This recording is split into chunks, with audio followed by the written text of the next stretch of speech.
美華考、方國元、韋斌、鄧建華、Mabel、韋馮啊，馮偉啊，馮偉嘅韋馮啊，睇唔到黑屏，睇唔到都冇辦法㗎啦，因為我哋都冇乜工程人員喺度嘅。聽唔聽到啊 ？OK 好，收得。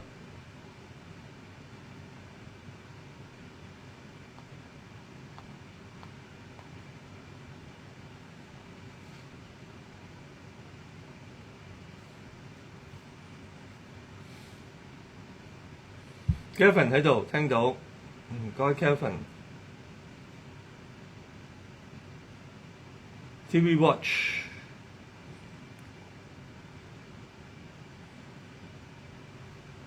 因為我哋呢個 Facebook 呢個機冇辦法做到佢哋記住我個節目個 page 嘅，一定要搞一輪。Princess 喺度啦，啊你好。蘇浩然你好 ，Maylie Jackson Yim、Shooting 呢啲係 Facebook 嘅朋友，呢邊 EMYL 喺度啦，見到 Samson Kong、Evan、FB、YouTube 兩邊都 OK， 多謝 Evans、Ronald Mac， 正常 EMYL 話李月婷大家好 ，TV Watch，Kevin 聽到 Andy、Mabel 正常 OK。Thank you。That YouTube 大家好，任容偉、吉祥如意、Jackie Shield 呢邊。OK， 2026年5月12日星期二，嗱香港駐倫敦經貿辦事處個間諜案就審結啦。呢單案好神秘嚇。整個審訊過程其實香港人好關心，全世界嘅華人好關心，尤其是香港人呢幾年流散各地，對於呢類嘅間諜案，其實同自己息息相關。但係香港嘅電台、電視台各類主要媒介係唔報導整個審訊過程嘅，就令到個案件更為即係敏感、神秘同埋吸引，咁內容固然好周星馳國產007啦，咁呢個又加上娛樂性，咁所以一直我就好留意嘅我自己亦關心嘅，而我個新聞觸覺亦覺得好重要嘅。咁但係直至到審訊結果，兩名被告袁松標同魏志良被控為中共情報部門喺英國工作，追蹤流亡英國嘅香港民主派人士，違反咗英國嘅國安法，罪名成立，還押，依家等候判刑。多謝 EMYL 0909嘅 sponsor，Jeffrey Gabriel 倫敦嚟嘅，由香港翻英國啦已經。Gabriel 你好 ，Amy、Jackie Sum。姚天儀，大家吉祥。邵錦培，依家先能夠收聽翻。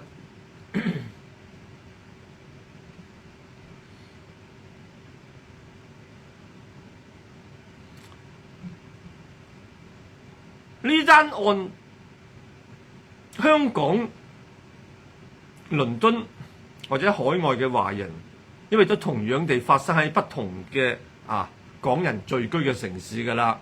前香港警司係袁松標，佢2015年就退休啦，即刻返英國，哇！真係等一日都唔肯啊！點解啊？因為佢老婆同仔女早已經去咗英國，等佢翻嚟團聚。退休之後立即翻英國，同年8月即刻就受聘於香港駐倫敦經濟貿易辦事處任行政經理，職位唔低，喺位處於經貿辦嘅第3號人物，我哋叫第3把手。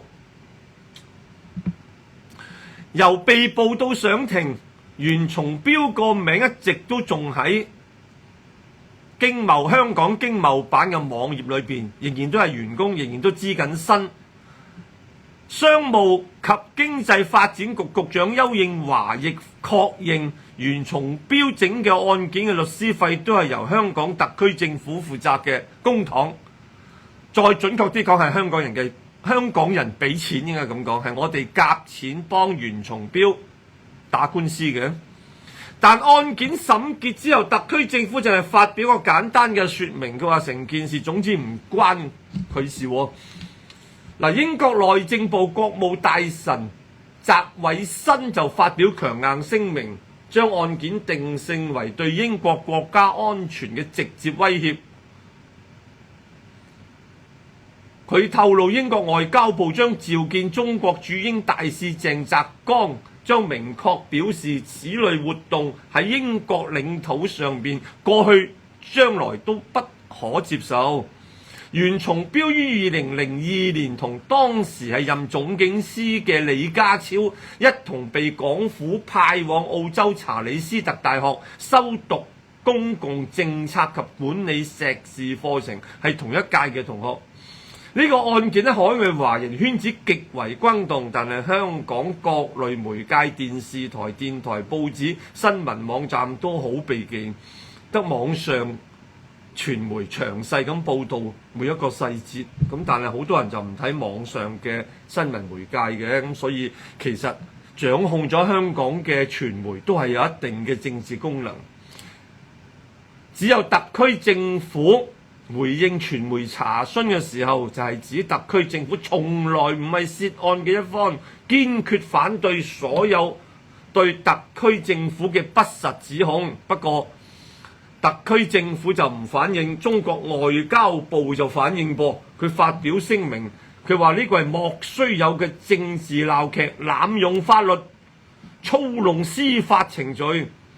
其實站喺新聞界嘅角度，我哋喺編輯部，如果我仲做翻緊工啊，喺編輯部就覺得呢件事係一個英國嘅法庭，由一個英國嘅法官冇指定㗎，唔係國安法指定法官。審訊緊兩名被告都係英國人，仲有由英國人組成嘅陪審團，唔同香港國安法啦，冇陪審團嘅。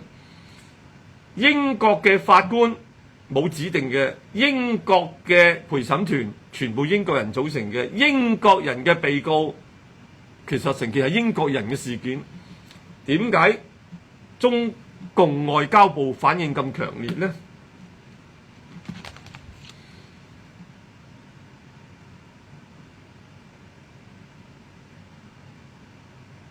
香港仔啊嘛，你嗰句説話即係咩啊？香港人交稅去為打壓香港人嘅間諜打官司係咩玩法？呢個係你嘅意見，佢唔應該讀出嚟添啊！Jackie Chan、老柴、Daniel Lee， 多謝你。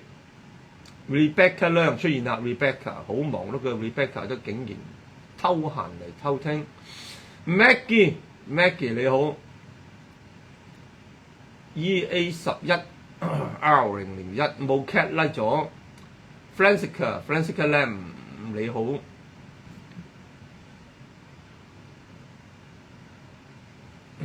呢邊 Jackie Sue 呢邊方國元喺度。呢件案件咧，特朗普訪華前審結，仲有2日，特朗普就到北京啦。世界聚焦喺特朗普同習近平會面相關嘅伊朗霍爾木茲海峽嘅通航上邊，伊朗外長專程走咗一轉北京，喺佢哋兩位元首會面前，伊朗外長走咗一轉北京，同王毅會談，好似為咗呢個海峽嘅死結，期望可以北京出點力咁啦。法國最難得就竟然派遣佢哋嘅大高樂航空母艦戰鬥群通過咗蘇伊士運河，駛向亞丁灣。據講咧就係為咗霍爾茲海峽護航行動作部署。嗱，我哋出嚟做嘢咧超過40年啦。如果你有相關嘅都係有工作經驗啊，你就知道其實好多人咧開工嘅時候咧就唔見影嘅，但係慶功宴嘅時候就一定到場。連法國人都到啦，咁意思即係霍爾木茲海峽應該就唔係咁危險㗎啦。特朗普仲有2日到北京，佢同習近平見面之中，其中一道主菜就係呢個海峽嘅通航啦。呢場仗本來就係為咗北京而打嘅，中共需要中東嘅石油比任何國家都更急切，大家同意啦嗬？北京嘅氣氛好緊張，啱啱判咗2位前國防部長魏鳳和同埋李尚福受賄罪成，判死緩2年，再無期徒刑，終身不得減刑或者假釋。2位上將係習近平一手提拔嘅軍中領袖，一般人視佢哋為習家班。習最寂寞嘅時候，特朗普嚟啦。特朗普一直都咁講。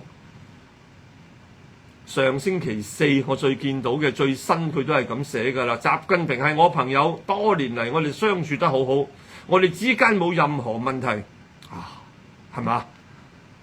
大家最需要大家嘅時候，終於又碰面啦。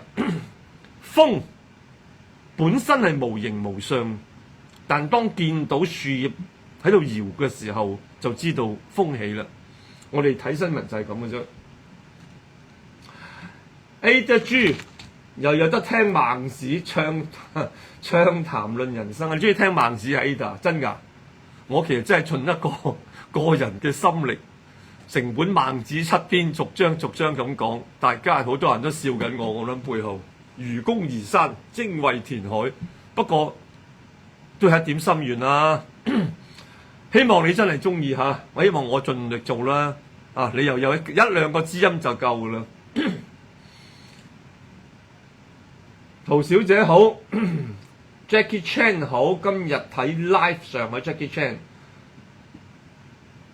何文海初夏安康 ，Jackie Siu，Jackie 都好多個 Jackie 嚇。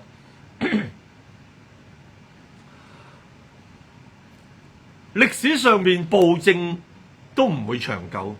如果你真係讀歷史，唐虞夏商周、春秋戰國、秦統一。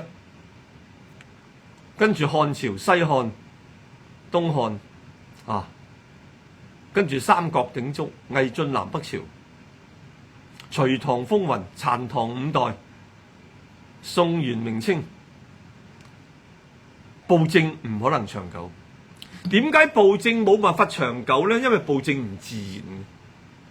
政治係眾人之事，管理眾人嘅事，最佳嘅做法就令佢哋安居樂業，冇人願意破壞自己安居樂業嘅生活，呢個就係長治久安嘅根本，亦即係政治追求嘅最高嘅目的，係嘛？你希望你個政權永遠落去，如果你管治之下人人都安居樂業，使乜你去保佑你個政權啫？係每個人都唔想改變現狀啊嘛！暴政嘅出現係基於統治者虛怯，期望透過惡法、武裝力量、軍隊啦、警察啦、防暴警察啦、催淚彈啦，極端啲係用坦克啦對付學生，係嘛？對付人民。其實軍隊嘅定義係唔可以對付自己人民嘅，軍隊係對付入侵嘅外敵嘅嚇。不過anyway 啦，你哋自己睇歷史、睇新聞，你自己判斷。暴政係期望透過惡法、武裝力量、社會公器，係令管治嘅人民恐懼，就換取佢政權嘅安全感。冇安全感嘅人就會攞呢啲做安全感。呢種情況就好似吸毒同賭博，只會泥足深陷。稍有社會經驗嘅人都明㗎啦。係嘛？賭仔想反本喎，唉，咪借下越借越多咯，係咪啊？俾人扛住翻香港跪喺阿媽面前，阿媽又喊住咁打電話俾啲兄弟姊妹，咪救下你咁咯？救一次救2次，神憎鬼厭，你自己都憎自己，咁咪繼續賭咯。輸咗咧，你借馬咯，係咪啊？你借得起咩？咁你有你個方法嘅。係咪啊？蛇有蛇路，因為暴政本身唔係政治常態，係一種人為嘅造作變態。常態就能夠持久，變態唔可以持久。所以老子話：飄風不終朝，驟雨不終日。咩叫飄風啊？暴風。咩叫驟雨啊？急雨。暴風冇辦法吹成日嘅，越強嘅風就越短暫。急雨大雨都只能夠倒水咁倒一陣間，冇辦法成日咁倒水倒成日黑雨嘅。呢個就係大自然嘅法則，因為狂風暴雨唔係常態，唔自然就冇辦法持久。亦係老子講，佢話企者不立，跨者不行。咩叫企者不立啊？特登用隻腳趾尖壓高自己，你維持唔到幾多秒嘅啫。而家做 gym 興呢樣嘢㗎嚇，趌高嘅腳趾公，係咪啊？收我哋嘅小腿，扶住個牆壁或者扶住張凳背啦。但係維持唔到好耐。跨者不行，擘開個大步，人哋一步一尺，你步步尺七。唔正常嘅步佢行幾步就得，攬一攬咁追巴士就得。實際要你咁樣行20000步你行唔到嘅。亦因為唔自然，凡係唔自然嘅現象同舉動都冇辦法持久。呢個就係中華文化嘅智慧。呢兩句係來自老子嘅《道德經》。《道德經》第23章係咁講。希然自然，最偉大嘅理論係最自然。故飄風不終朝，驟雨不終日。孰為此者？天地。天地尚不能久，而放於人乎？故所以從事道者同於道，得者同於得，失者同於失。同於道者道亦樂得之，同於得者得亦樂得之，同於失者失亦樂得之。信不足言，又不信言。希言指嘅係最高嘅道理，最高嘅道理冇適當文字嚟表達嘅，就叫做希言啦。講唔到俾你聽嘅，係咪啊？講唔到。最高嘅道理係冇辦法用文字表達嘅。希然自然，最高嘅道理本來就係自然係咁，點表達啫？咁就係咁咯，咁就係咁噶啦，係嘛？宇宙就係咁運作噶啦。人生就係無言之言，不說之說。放喺政治上邊，咩叫多言啊？多言即係做政府嘅為政，諸多造作，政令繁苛，違反自然。所以老子就講：多言數窮，不如守中。為政應該係盡量少干預，俾人民自己生活，少折騰，少干涉，形清正簡，就符合大自然嘅規律，就係我哋講嘅合乎天理啊！如果唔係，你自己個天會同你作對嘅，千辛萬苦成立咗一個叫做咩蒙面法啊，凡蒙面呢，就係犯法噶啦。跟住疫症嚟，又成立咗個方法，就叫你唔戴口罩啊犯法嘅。究竟蒙面同戴口罩點分呢？佢蒙緊面，佢係戴緊口罩；佢戴緊口罩，你話佢冇戴口罩，佢蒙緊面。唔戴口罩你又話我犯法，但係蒙住個口罩你又話我犯法，嗰個就犯蒙面法。但係我唔戴你又話我唔戴口罩嗰個防疫法。喂，個天同你作對，做緊對手，係咪？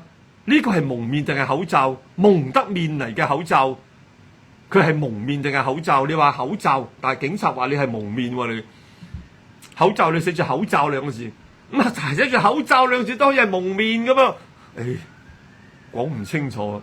總之犯國安法，國安法咁快又國安法指定法官啊嘛，又冇陪審團，係嘛？又唔使保釋，韞你5年先。英國冇咁嘅，英國啊嘛，嗰個係香港韞你5年先至上庭開審，係嘛？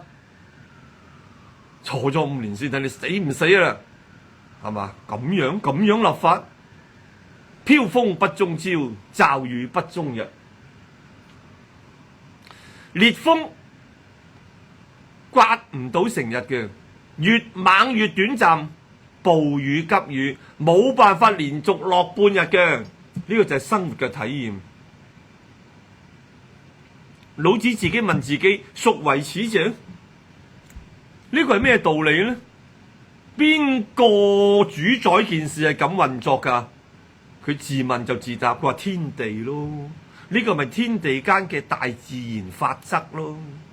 宇宙嘅運作本來就係咁，自然而然嘅。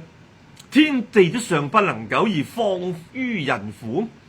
天地間嘅風雨都唔能夠狂暴，唔能夠用力過久，何況係人呢？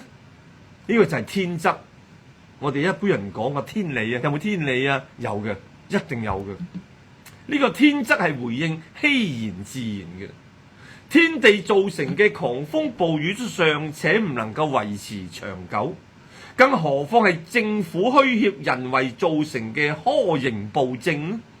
呢個熙然最高嘅道理，呢個自然嘅法則係有佢必然性嘅因果規律嚟依從嘅。道家《道德經》嘅解法係自然，儒家用嘅係叫報應。佢寫喺2500年前周易《易經》嘅《坤卦文言傳》入邊寫嘅：積善之家必有餘慶，積不善之家呢就即必有餘殃噃。佛家呢，儒釋道三家係中華文化嘅基礎，互相地交織而成。佛家用因果規律，佛家話種瓜咪得瓜，種豆咪得豆咯。萬法皆空，因果不空。道家講呢個因果必然，所以跟住老子就講啦，佢話從事於道者同於道，同事於德者咪同於德咯。咁你中意失我，咪失者同於失咯。個意思係從事於道嘅人得到咗道，從事於德嘅人得到咗德，呢個係同聲相應、同氣相求嘅自然規律。一般人講物以類聚咧，係咪啊？你跟住周潤發，你咪跑步咯，日日都見到佢㗎。你喺呢個北角嗰邊和富嗰個海旁，你如果你行出銅鑼灣灣仔或者中環，咁佢哋迎面而嚟一棚人嘅，先係鄭則仕先嘅，攣低嘅頭，咁跑嘅。咁發哥就輕鬆好多，跟住尾咁嘢，你2-3個人好輕鬆慢跑咁跑住喺度，黑衫着住緊身嘅衫，係啦。你跟住周潤發，咁你咪跑步咯。你跟住有啲人咁咪飲酒卡拉 OK 女人咯。你跟住某啲咪賭錢咯。你再跟住某一啲，咁咪跟住翻大陸睇下咩機會，點樣洗黑錢隨財口嗰嚿錢想運落嚟咁嗰啲咯。其實就係咁啫嘛，物以類聚，人就係物以類聚嘅。你群咩朋友啊？紫微斗數嗰個兄弟宮就係你個圈子啊，唔係親生兄弟咁簡單噶。兄弟啊，係咪兄弟啊？即係你嘅 peer group， 你群住嗰班人，你個等邊三角形兄弟宮係同邊三個撈埋一個三角形啊？係同疾厄宮同田宅宮。疾厄宮係健康，田宅宮係身家。你群咩人，咪有咩健康，有咩身家咯。掉翻轉講啦，你個健康係基於乜嘢啊？咪就係你群班咩人，咩嘅生活，同你嘅田宅屋企啦，資產啦，個運作模式啦，咁咪形成你個健康嘅鐵三角咯。其實喂，術數哲學邏輯本來係一套因應嘅基本道理，唔係講到咩緣不可及抽象秘本咩口傳口我哋咩學宗派，唔係，你記住成件事情就係邏輯嚟㗎。E 等於 mc²， energy 就係 mass 去到呢個光速，呢個愛因斯坦嘅物質不變定律，呢個咪即係乾等於坤咯。六爻陽爻叫乾，突然間變六爻陰爻喎，係咪啊？霍金就話呢個咪叫宇宙大爆炸咯，冇過程㗎，冇。如果有過程就6支羊牙叫做乾，跟住就1支變音叫天風姤，2支變音叫做天山遁，3支變音就叫做天地痞，4支變音叫做風地觀，5支變音叫做山地剝，咁先至變成坤卦噶嘛，咪有過程嘅咩？冇，呢個叫錯卦，砰一聲。錯卦係同樣嘅立場、同樣嘅目標，用相反嘅手法做成。所以我睇2個卦嘅錯卦，就係話俾你聽，咁樣可以去到目的地，咁樣都得嘅噃，係咪啊？個仔女唔肯做功課，10點半啊已經想點啊，大佬個老豆發脾氣，掃晒資料台面，呢個係一種方法，又打又鬧，咁咪個仔女喺度喊咯，喺度喊啊，喊佢都唔寫嘅，不過就係咁嘅啦。咁阿媽用咩方法？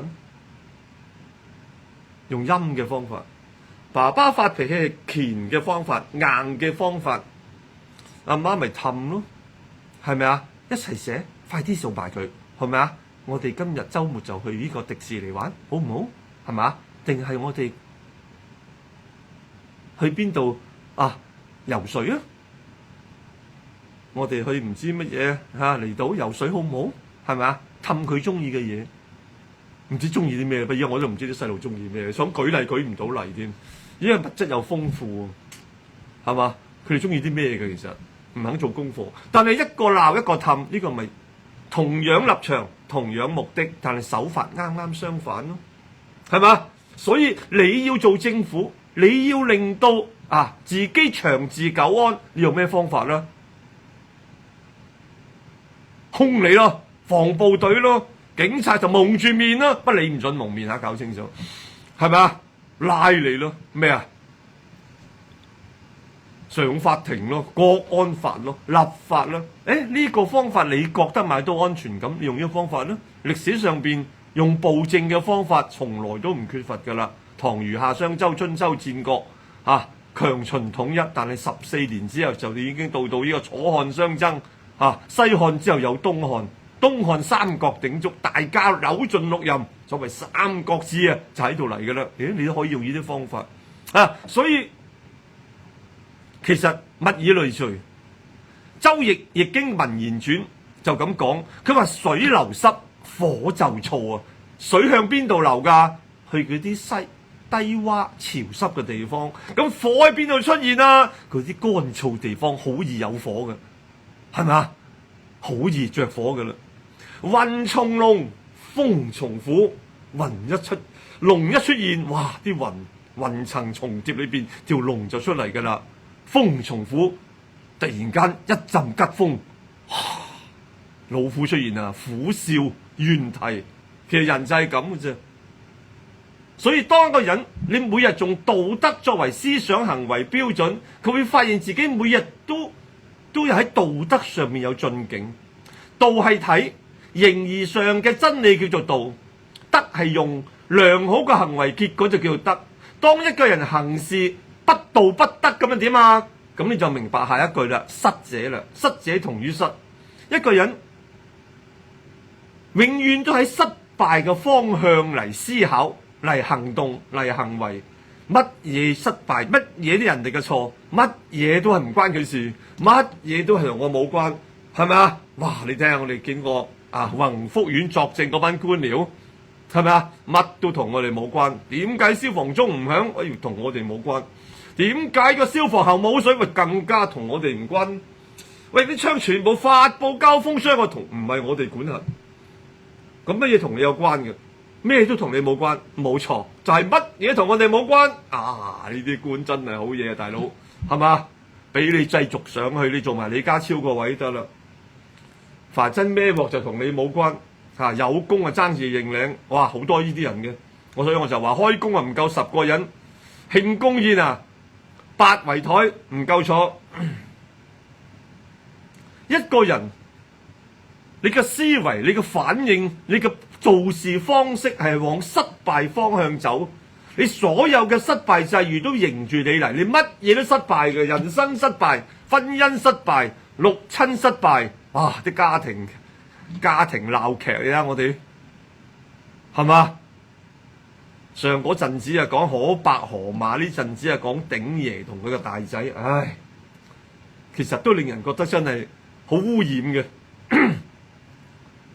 家家有唔同嘅故事，不過我哋只知道個原則。原則係乜嘢？從事道嘅人得到道，從事德嘅人得到德，從事失嘅人就係得到失。啊，失係咩啊？失敗嘅失。呢個係不道不德嘅必然結果。佛家叫因果，儒家叫報應，道家就話呢個係自然嘅規律，天地有運作嘅規律。點體認呢個規律啊？同於道者，道亦樂得之咯；同於德者，德亦樂得之咯。咁同於失者又點啊？失亦樂得之。得到道嘅人，道都樂於得到佢；得到德嘅人，德都樂於得到佢。咁你一向都係不道不德嘅人，即係失敗嘅人，失敗都樂於得到你，所以你做乜都失敗，係嘛？呢個就係《論語》講嘅，德不孤，必有論。老子舉咗呢啲比喻，反復咁講明一個天理，宇宙嘅規律，信不足言，有不信言。當為政者缺乏公信力，誠信不足，人民自然就唔信佢咯，係咪啊？狂風暴雨嘅暴政唔會持久，呢個係宇宙嘅規律，我哋叫天理。道德經第24章就咁講：企者不立，夸者不行，自見者不明，自是者不彰，自伐者無功，自矜者不祥。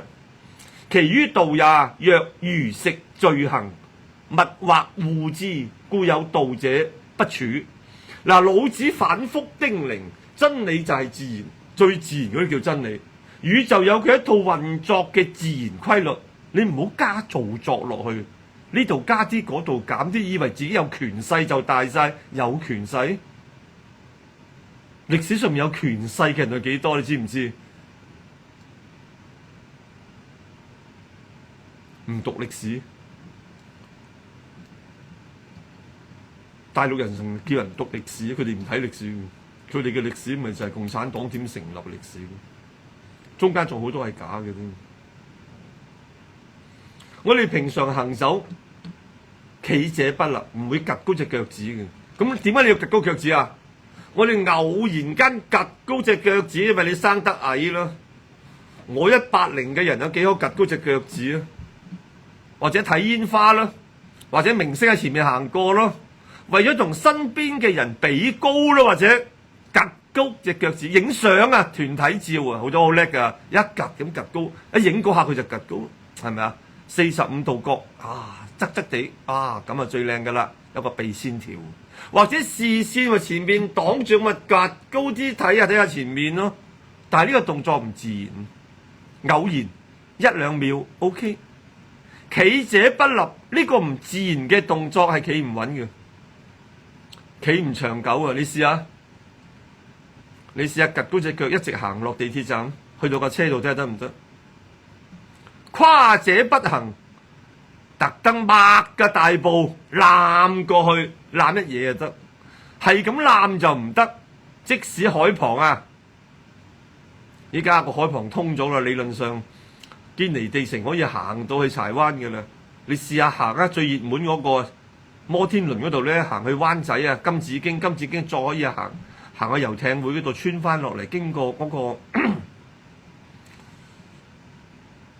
個叫咩啊？消防局轉翻落去呢個北角嗰邊嗰個海濱，好多人跑步噶。你試下攬啊，攬由摩天輪攬到金紫荊好啦。嗰條路最簡單，又直又靚，兩邊有植物，又有海旁，又見到維多利亞港。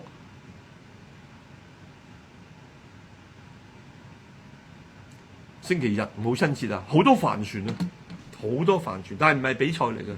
舊年就好多帆船黑色嘅，全部係應該係比賽嚟，好靚嘅。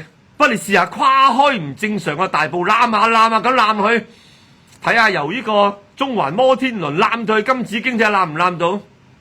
你刻意咁用步步赤膝攬大步嚟走路，根本走得唔遠。老子用呢兩個生活上嘅小動作，只係來說明好高騖遠。趌高隻腳咪高咗3寸咯，攬一攬你好似一步人等於人哋2步，咁你咪好似快好多咯。你用最簡單、最淺、最自然嘅動作唔用，你賣弄聰明，以為趌高啲就睇多啲，係咪啊？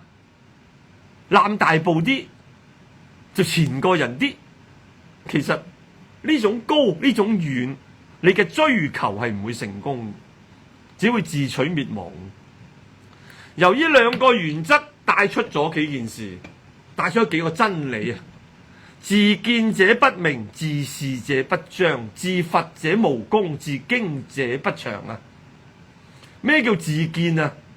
自我標榜，急於兜售自己意見嘅人，其實冇智慧，因為佢睇唔到人哋。有好多噶，我哋出嚟做嘢咧，嗰啲覺得自己醒嗰啲啊，好多呢咁人噶，即係 smart ass 咧，啊 smart ass， 廣東話叫做屎忽鬼，其實你身邊好多呢啲嘅，叻唔切嗰啲屎忽鬼啊！自見者不明，自是者不彰，自以為是嘅反而冇辦法凸顯自己嘅優勢，人哋過憎你，認屎認屁都好乞人憎嘅。自伐者無功，自吹自擂，認屎認屁嗰啲啊，邊度有功勞㗎啦？一認功勞就即刻走出去第一個嗰啲，同一個胸膛嗰啲。自矜者不長，自驕自負嘅成功都唔會長久，得唔到長久嘅尊重。自見自是、自伐自矜4種表現，其實就係人性嘅通病。其實人都係咁噶啦，程度有分別嘅啫，係咪啊？道家嘅修行者會視啲人性上嘅缺點為餘食罪行啊，餘食即係廚餘啊，食剩嗰啲，廚餘即係多餘嗰啲，多餘咗嘅罪行罪啊，肉瘤啊，即係你個面啊嗰啲啊，整粒嘢咧，揾個皮膚科醫生搞你10幾萬嗰啲啊！如果唔係上蓮塘做，平好多啊，10零蚊得啦。嗱，多餘冇用嘅粉瘤吸咗佢咯。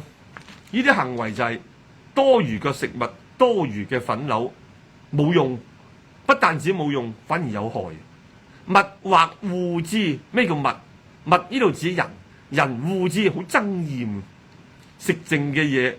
所以冷飯殘羹，一般人憎厭倒佢咯，係咪啊？哇！有個粉瘤整粒嘢喺度，揾下皮膚科咯，得2個方法嘅啫。一係就凍壞佢，不一次過做唔晒嘅，凍2次、3次、4次，凍凍3、5次到就冇咗噶啦。嗰嚿嘢好普通嘅咋，殺蟲水攞個罐咁啊，WD-40咁啊，擠落去。甩一浸，即兩去2浸、3浸、4浸，擠一擠下就冇咗咯咁。一係就燒佢啊，熱嘅。哦，咁樣而嗰度要手術喎，打麻醉針，cut 一 cut 佢。年紀大咗就有呢啲嘅啦，唔知點解生粒嘢出嚟咩嚟㗎？唔知咩嚟㗎？喂，有啲驚喎，會唔會皮膚癌啊？哇！你咁快又去癌到，咁你睇下皮膚科咯，冇乜嘢嘅，係咪啊？做手術一次過。燒佢熱嘅，一係咧凍佢冰佢。嗱，物或惡之，呢啲多餘嘅嘢、無聊嘅嘢，係咪啊？好似冷飯殘羹，啲剩菜咁，好似啲肉瘤咁，有道嘅時候，有學問嘅人唔中意，要去除佢，所以有道者不處。老子講嘅有道者唔係道啊，咩道？幻想嗰啲咩去雪山啊，匿埋喺個山窿入邊啊，嚇！尼泊爾上半山啊，再揾個山包拖你上去，唔知乜鬼嘢山峰裏邊匿埋喺山洞入邊嗰啲，唔係嗰啲，唔係嗰啲。有道者係人世嘅，入世嘅，喺人間嘅。道嘅體係崇尚自然，道嘅用係將自然嘅道理用於日常生活。結廬在人境啊，而無車馬喧。乜咁都得？問君何能爾呢？點解做得到啊？心願地自偏咯。中華文化由儒釋道三家糅合而成，大家講嘅其實同一番道理。不過你用道家講就咁講，你用佛家講就咁講，啊！你用儒家講就咁講，只係用緊唔同嘅語言講緊同一套道理。老子呢一章叫做知四不，不自見，不自是，不自伐，不自矜。即係唔好自我標榜，唔好自以為是，唔好自吹自擂，唔好驕傲自滿。喂，呢啲好成日聽嘅喎，好似係嘛？因為《金剛經》都咁講，《金剛經》嘅講法叫做離四相，無我相，無人相，無眾生相，無壽者相。咁儒家《論語》裏邊孔子係點講啊？佢話戒四無啊，無義、無必、無故、無我。杜絕四種人性嘅毛病，冇主觀嘅既定成見，冇要求非此不可，唔好固執己見，凡事替人着想，唔好以自己乜都用自己利益先行。我乜嘢？我乜嘢？我。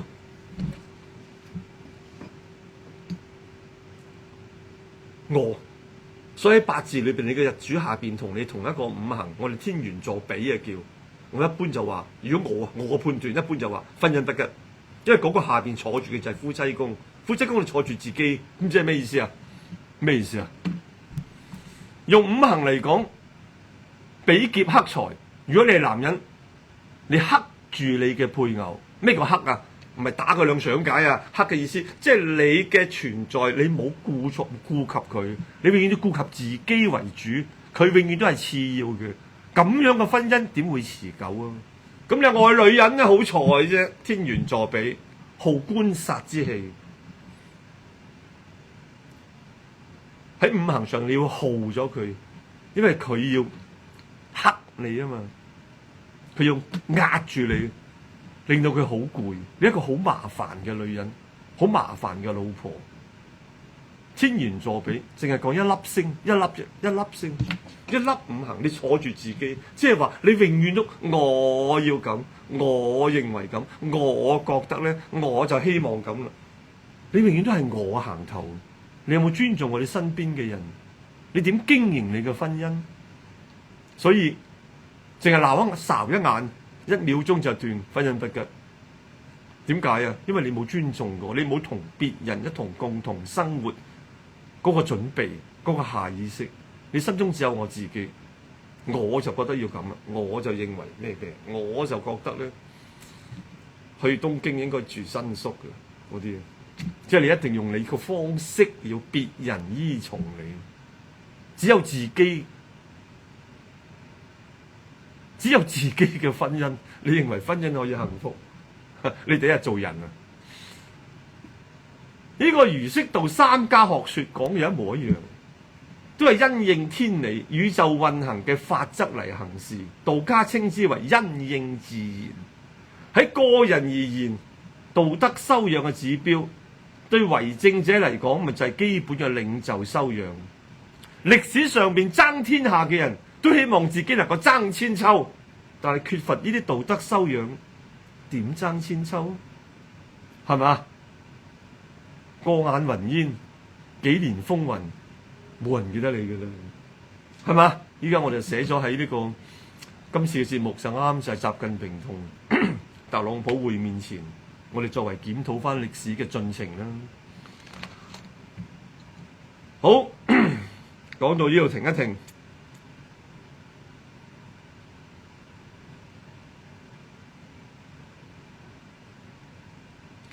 揭汪，好，呢啲有個傻嘅人，唔知咩人嚟嘅，唔知咩嚟嘅，我 block 咗佢先嚇。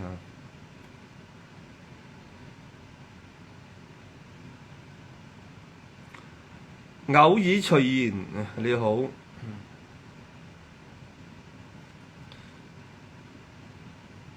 呢個 Vichanian 呢 N 啊 N 啊係咪啊？我都唔識讀你個名，唔好意思啊。Hi Mr. Wong， 唔識讀你個名，唔好意思。修咸頓嘅祝福 ，KM Chan、Tracy Hong、XY Run 啊 ，XY Run， 美太你好，我舊年翻香港發現啲人唔同晒，點解啊？好似有啲問題，你講我啊？好多人精神都好似有啲問題啊 ！Tracy 話你好笑啊！你講又，你係咪講我？我都覺得自己有啲問題，年紀大咗咯，好快就差唔多70歲啦我。Jackie Chan 要唱呢首歌，我唔知你講乜喎。Buddha ICC 成個部門係廢㗎，出糧就有關 Buddha。維也納好大風 ，Trace 喺維也納啊，原來。陳大富遲到好過冇到。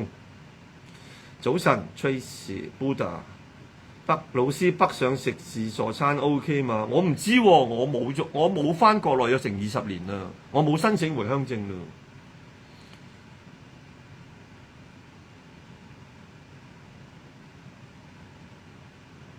老師好，明天又見。我知你係邊個啦。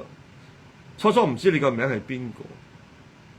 星期3易經班，菲菲你好，炎熱天時人躁動。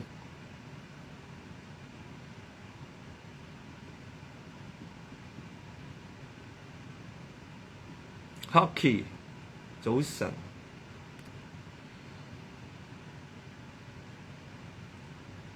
盧紅旗遲到，蘇平吉祥出入平安。Kenny 張吉祥。陳月啊你好，遲到。福伯你好。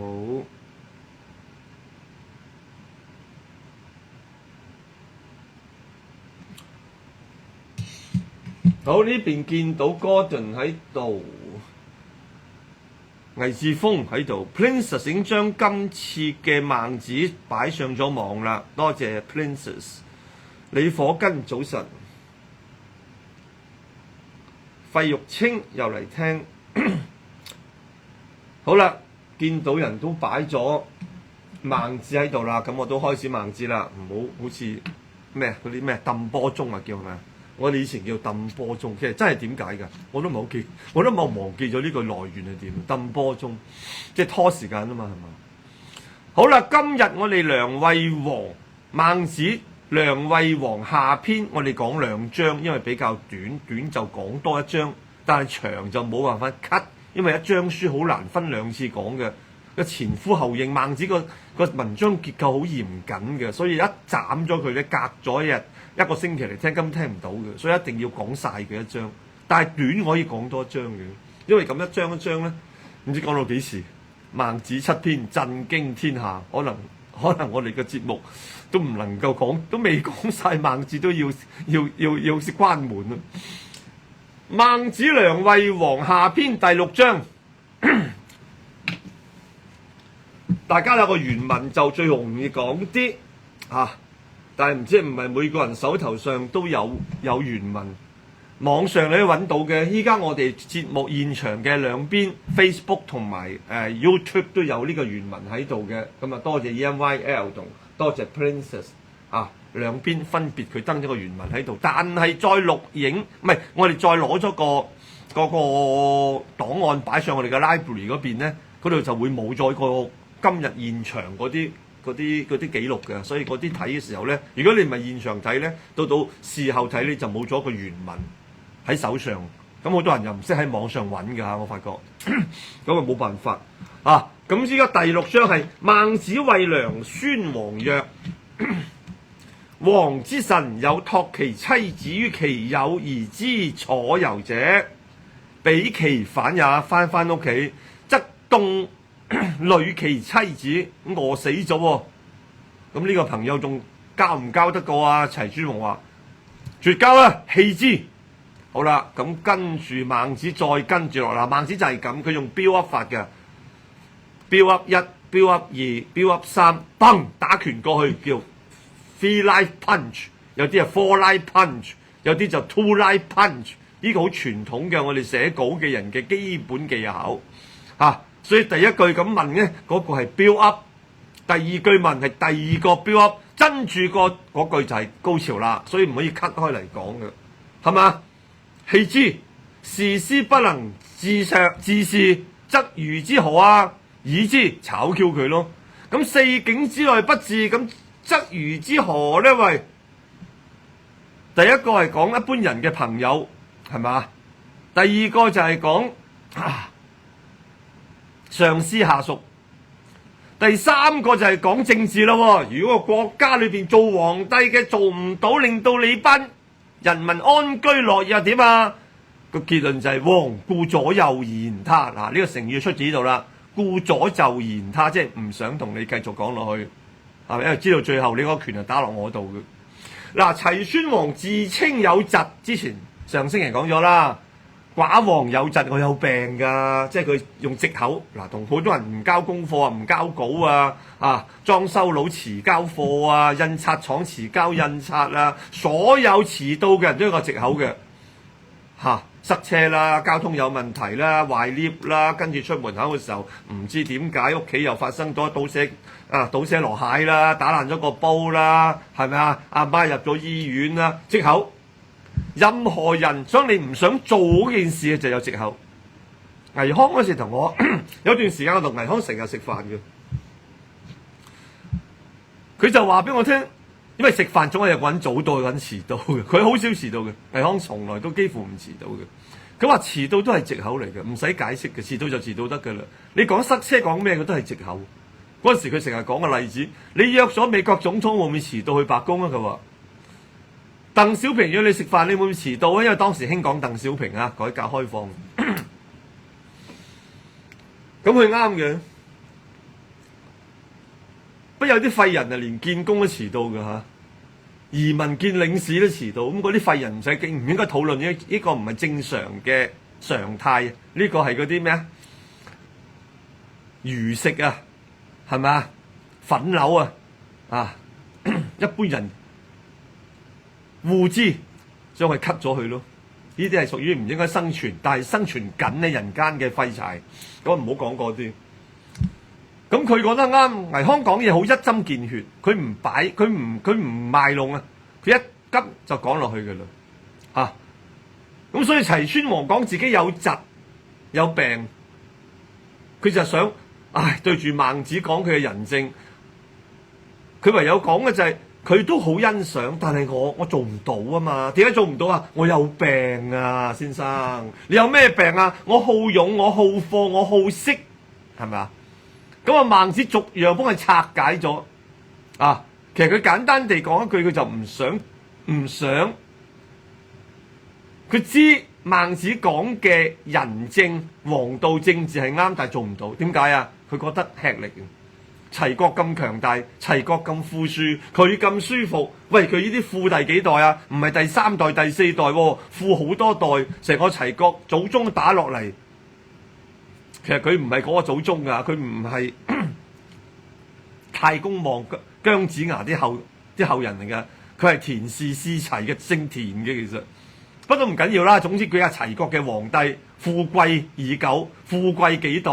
你叫佢搞咁多咩政治改革、行仁政，唔好搞啦。但係我又駁你唔到啊！你講個理論，我又同意又啱啊。咁點好咧？咪唯有我有病啊嘛，先生。我好勇，我好課，我好識㗎。嗱，孟子一拆解佢，兩人互相客氣，耍咗一輪太極啦。孟子由太極一變洪拳，硬橋硬馬即刻嚟啦。孟子對齊宣王話：假如你一位大臣將自己嘅妻子兒女交託俾一位老友照顧，自己去楚國訪問，到佢訪問完翻嚟屋企，妻兒都凍死餓死啦，咁嘅朋友應該點辦啊？大王，齊宣王話：絕交咯，棄之，唔好再交往啦。你咁叫朋友，你叫吔招啦。咁好。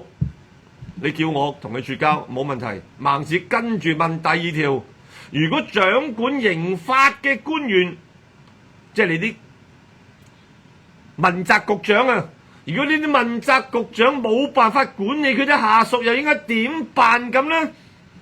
呢啲好簡單啦，做皇帝已知換咗佢啦，即係炒 Q 佢。punchline 嚟啦，嗰兩個都係 build up。依家孟子講個 punchline， 佢話四境之內不治，則如之何啊？同一個國家治安唔安定，不治，治安唔安定，冇辦法生活，則如之何？咁應該點處理呢？喂，大王，則如之何？呢個責任邊個負？點處理？對答到呢度停啦。王顧左右而言他，齊宣王。你識唔識蛇㗎？阿老師講呢啲啦。你其實講真啦，咁嘅年紀，你而家飲 Burgundy 多定飲 Bordeaux 多㗎？你有冇特別中意嘅酒莊咧？一直講緊呢啲嘢，佢問我酒莊喎，係咪啊？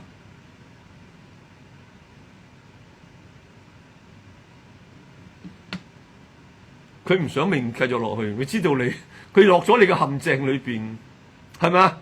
你問佢，你嘅大臣託嘅妻兒俾一個朋友出使楚國翻嚟，妻兒餓死凍死，點處理？你叫佢絕交。如果作為政府裏邊，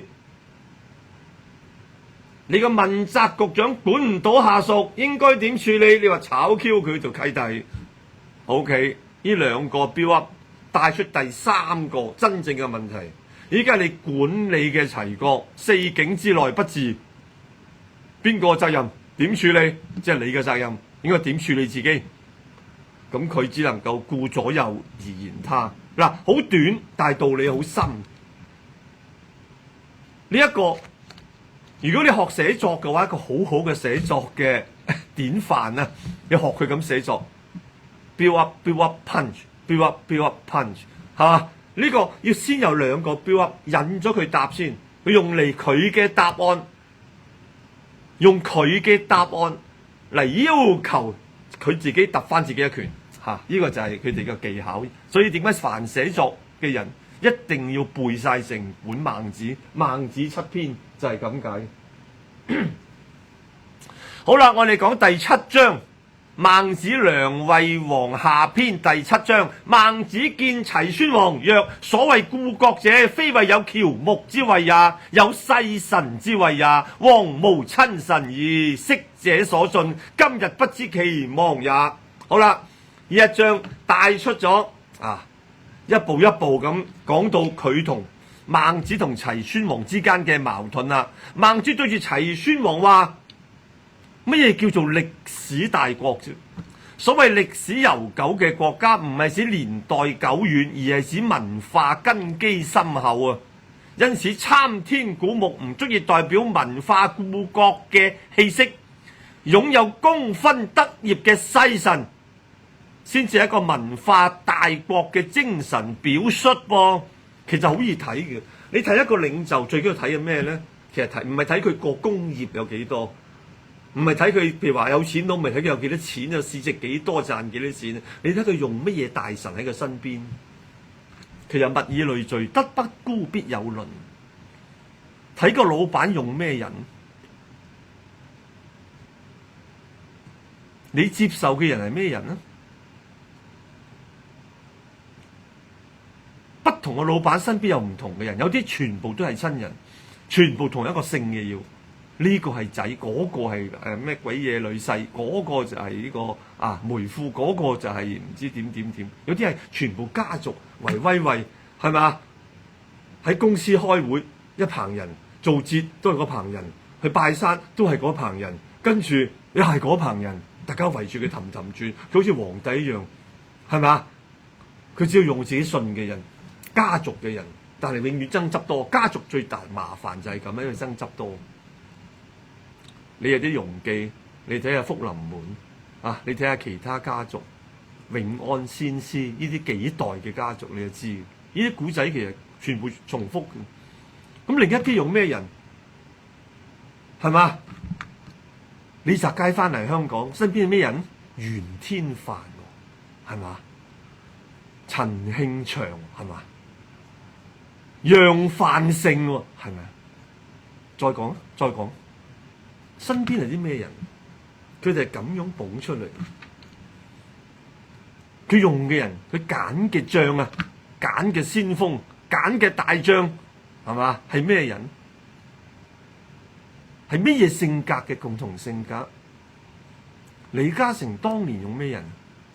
馬世民、周連茂、洪小蓮、霍建寧呢種性格嘅，佢哋用係嘛？當然呢班人裏邊大部分又不容於兩位太子回朝啊！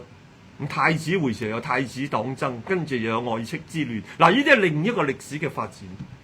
但係問題係乜嘢老闆用咩人？呢個好重要啊！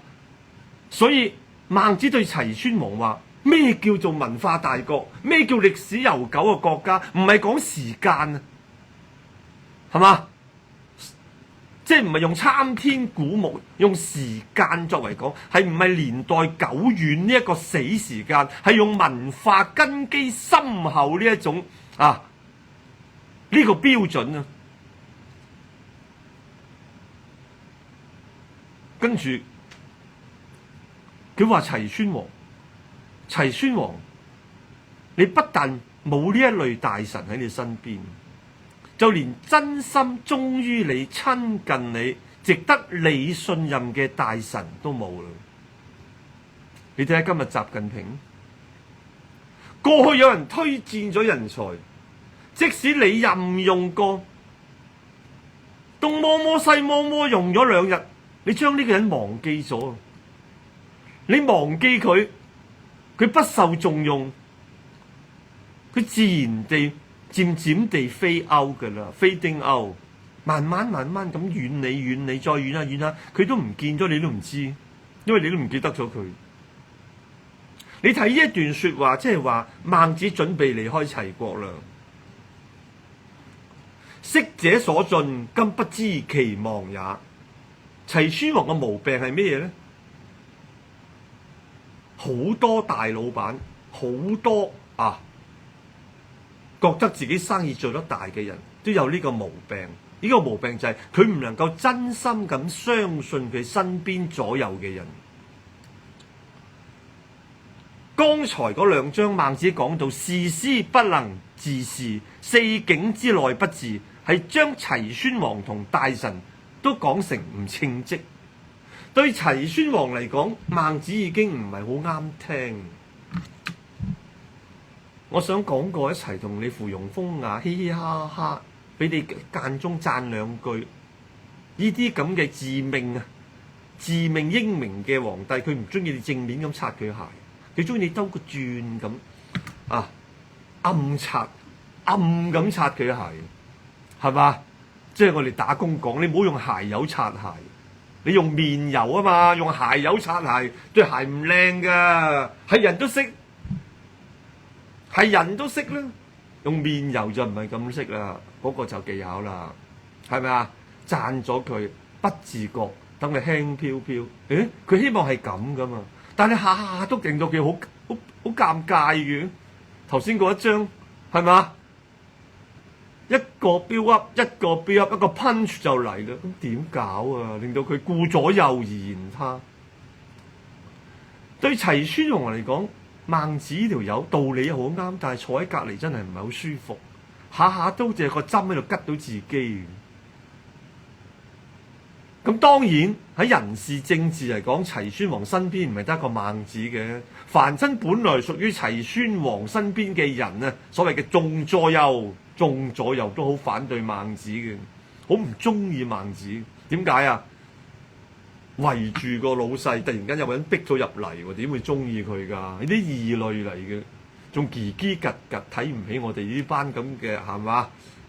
齊國大臣，冇功有勞啦！我哋啲3代幫齊國打工啊！我哋屋企嗰啲廢柴好多嘅，係嘛？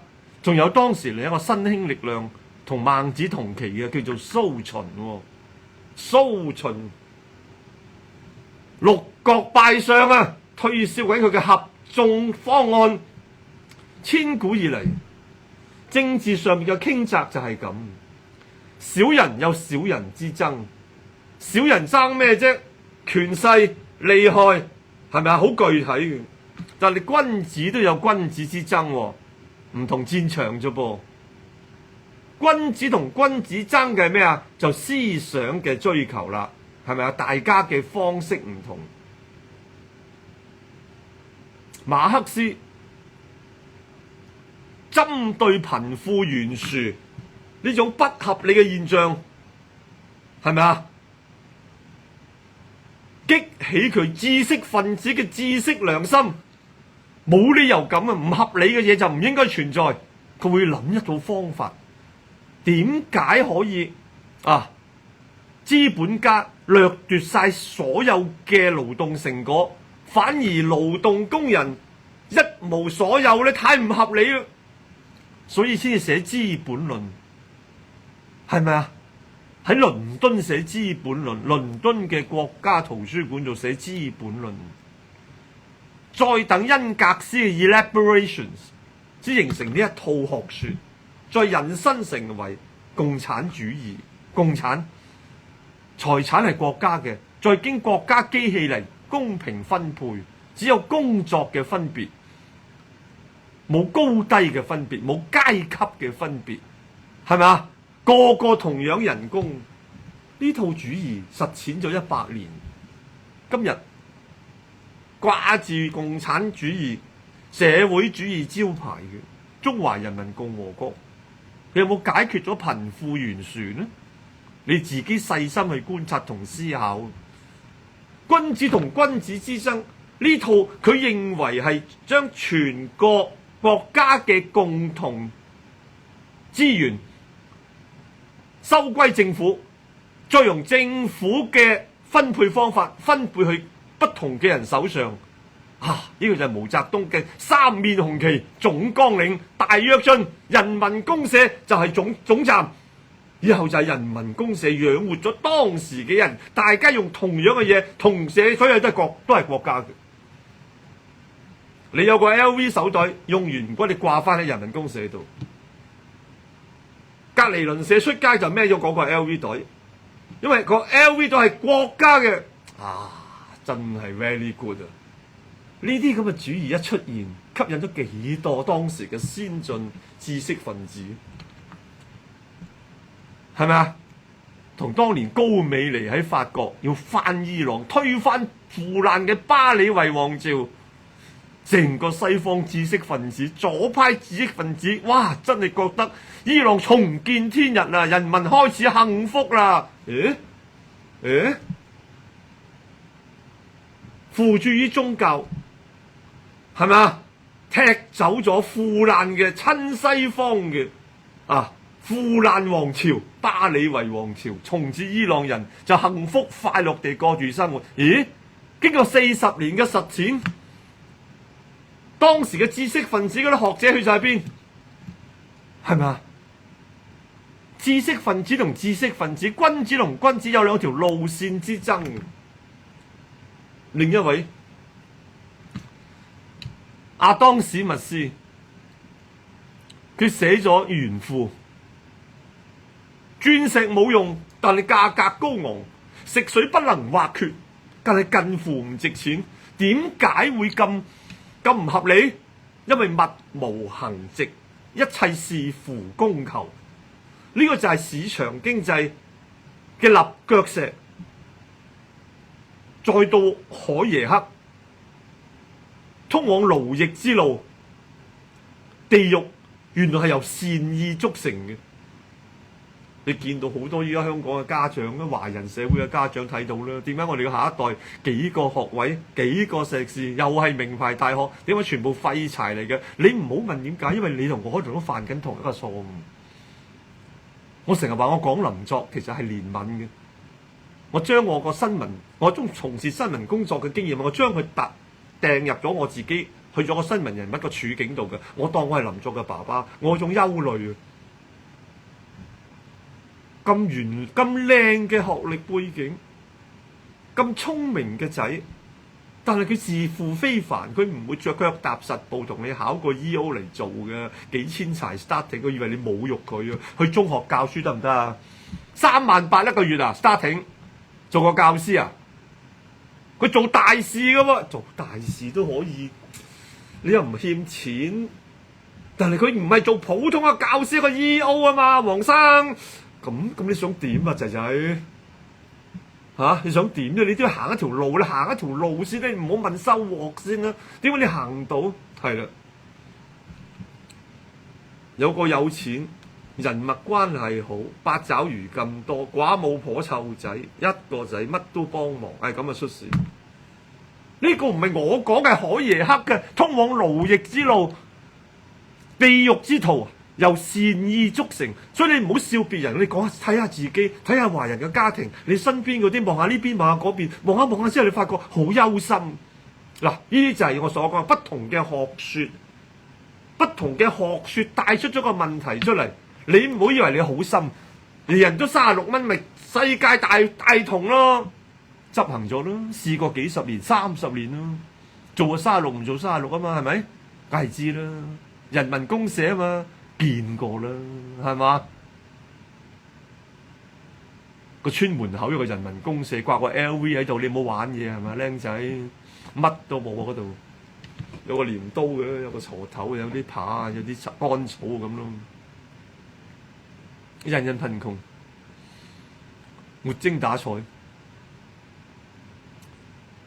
為人民服務口號嚟嘅啫，喺中南海嘅門口嗰度行過北京南安大長安大街見到㗎啦。成個中國都冇人為人民服務嘅。我哋上去採訪去買嘢，係嘛？我都未聽我講，未有，我都未講。這位同志，未有，你俾我講埋先啦，未有。後來我醒咗啦，我唔係咁樣買嘢㗎啦。我講，我指住嗰樣嘢。這位同志我有隻㗎，佢西口西面，係嘛？即刻嘅時候攞出嚟揾張單，你又跑去嗰個收銀個 counter， 俾咗錢就抌咗個印，就攞翻張單嚟到呢度揾翻嗰位同志，搞呢搞路，點解唔為人民服務嘅？點解為你服務？服咩務啊？係咪啊？你係騷擾緊佢，服務你都縮地嘅。咦？點解會當時馬克思思考嘅資本論，最後 exercise 出嚟現實嘅人間會變咗咁樣？因為唔合人性，呃人嘅，假嘅，唔可能。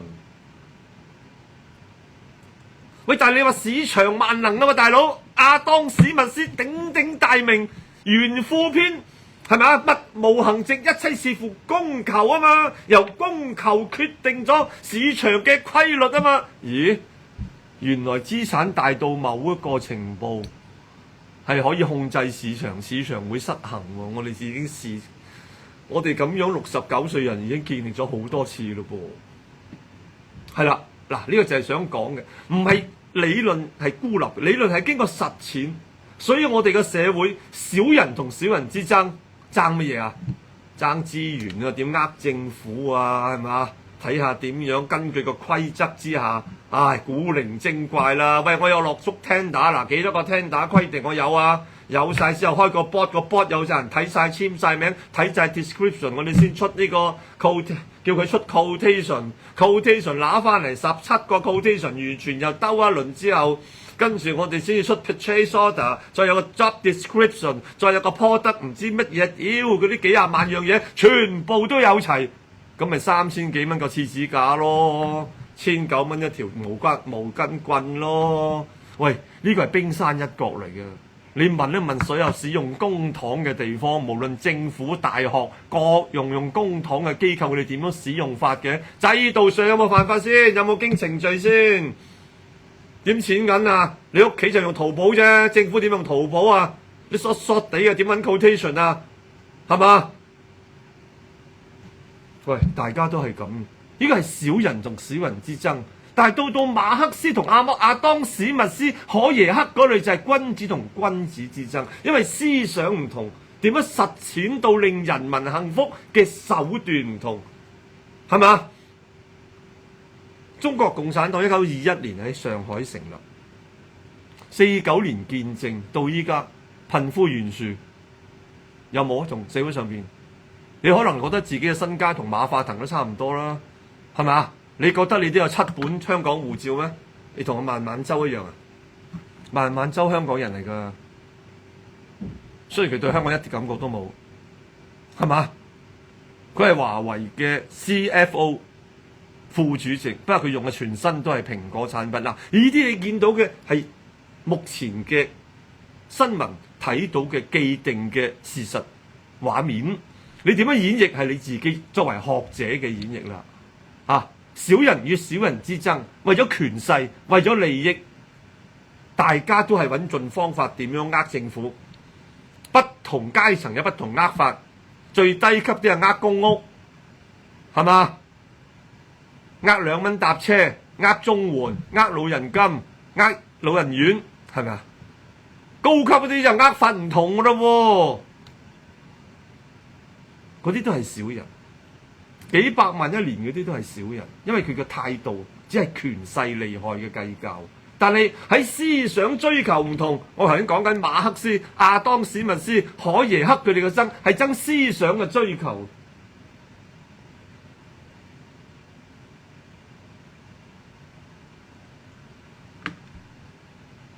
我部機停咗啊！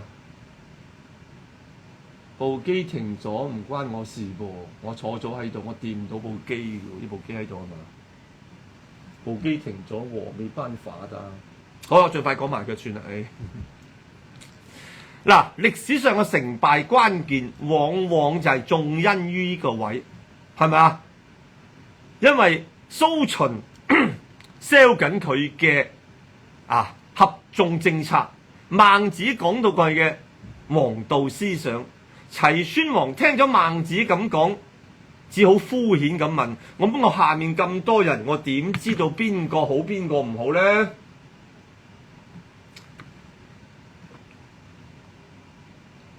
好，咁我而家講住就係 FB 係冇停到嘅 ，YouTube 死咗啦，咁要下週再見啦，冇錯啦，冇辦法，點解死咗我唔會知道嘅啦我。齊宣王聽咗孟子咁講，佢只能夠問：喂，我下邊官員好多嘅喎，我又點知道邊個好邊個唔好，邊個炒邊個唔應該炒啊？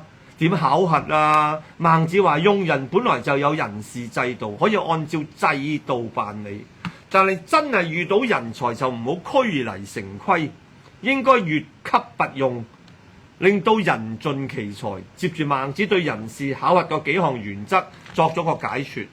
佢話：假如有一個人你左右都講句好，你唔可以就咁就當咗佢好噃。你嘅高級左右手幹部都話佢好，你仲係唔可以認為佢真係好喎。即使全國人民都話佢好啦，你仲係要慎重考察，考察結果發現佢真係好，先至再用佢。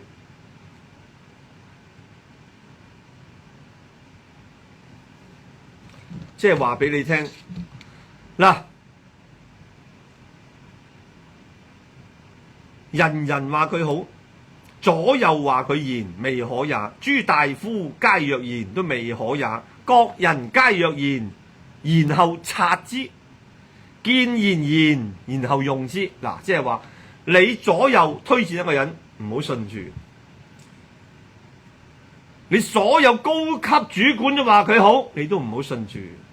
咁全國人民都話佢好呢，你更加地再加以監察，發現佢真係好，再用佢。咁即係話呢個人係全國人 endorse 㗎咯。相反啦，對於唔好嘅人，同樣要一一查詢，再經過仔細審核，發現的確好壞，先可以唔用佢。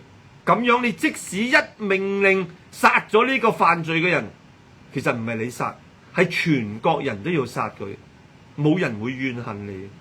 要做到咁樣，就稱得上為民父母。一個國家嘅領導人，將全國百姓當成自己嘅子弟兒女，俾佢教養愛護，使佢哋安居樂業，呢個咪老百姓嘅父母官咯？呢個咪真正嘅政治領袖咯？呢個係教佢點用人。其實想講嘅，你根本唔識用人，所以我孟柯準備離開啦。嗱，呢張其實係咁。由於呢個 Facebook YouTube 停咗，係咪啊？所以我盡快地講完佢算啦。咁啊，大家要睇翻後邊呢橛嘅就可以等到我哋 download 翻呢個今日 Facebook 嘅現場節目，擺上個 YouTube 嗰個節目架度，你再重複睇翻啦。咁冇辦法啦 ，YouTube 點解會壞咗？我哋真係唔知道點解啦。收唔到，唔好意思，因為我隔住，我哋冇工作人員㗎，到依家我都好多人都仲未知。其實易經講堂咧，易經講堂得一個老闆，呢個老闆得一個僱員，嗰個老闆咧即係投資者啊，佢就話東主咧或者 ownership 咧係得一個人啦，嗰人就係我，員工係得一個，嗰個都係我，咁所以咧我做節目我自己打燈 set 咗啲腳架。跟住咧度好咗位之後，我坐喺度做。咁部機仔嗰度嘅手望唔到嘅，摸唔到嘅嚇，攞唔到去嘅話，佢做咗下做乜停咗？你問 YouTube，我今日冇時間，我根本唔知。應該話我喺度投入緊呢個咁嘅齊宣王同呢個孟子之間嗰個拳來腳往裏邊，我根本就唔知點解佢會停咗都冇辦法嚇。好多謝各位，可能講得太長啦，所以個 YouTube 都唔係好高興啦。好，拜拜，下星期再會。